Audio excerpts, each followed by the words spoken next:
اللهم يا الله يا ذا الجلال والإكرام، يا ذا الجلال والإكرام، نسألك العفو والعافية والمعافاة الدائمة في الدين والدنيا والآخرة. اللهم إنك عفو تحب العفو فاعف عنا، اللهم إنك عفو تحب العفو فاعف عنا.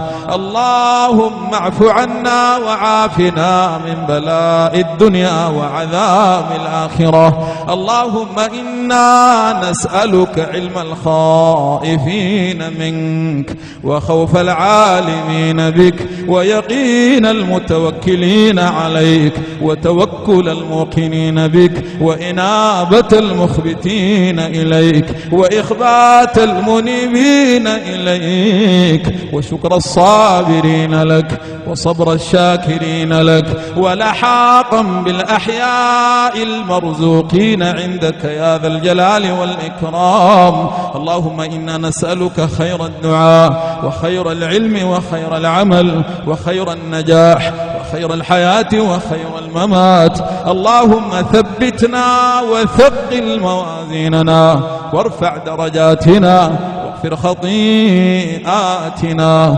اللهم ربنا آتنا في الدنيا حسنة وفي الآخرة حسنة وقنا عذاب النار. اللهم اشف مرضانا، اللهم اشف مرضانا، اللهم اشف مرضانا وارحم موتانا وفك أسرانا واجبر كسرنا. اللهم اختم بالصالحات أعمالنا وبلغنا مما يرضيك أعمالنا واجعل البركة فينا وفي أعمالنا وفي أعمارنا وفي أزواجنا وفي أبنائنا وفي والدينا وفي حركاتنا وفي سكوننا في مدنا وفي صاعنا في مأكلنا ومشربنا ومضجعنا ومسكننا برحمتك يا أرحم الراحمين.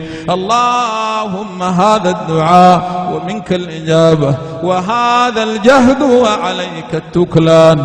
اللهم أنزل علينا السخاء والرخاء، اللهم أنزل على بلادنا السخاء والرخاء وارفع عنا الوباء والغلاء، وارفع عنا الوباء والغلاء والإحن والمحن والفتن ما ظهر منها وما بطن. اللهم اجز عنا نبينا محمدا صلى الله عليه وسلم ما هو أهله.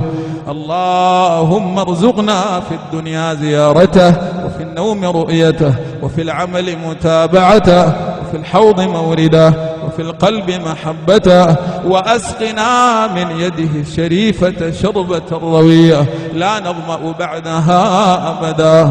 وصل اللهم وسلم وبارك وزد وأنعم على سيدنا محمد وعلى آله وصحبه أجمعين.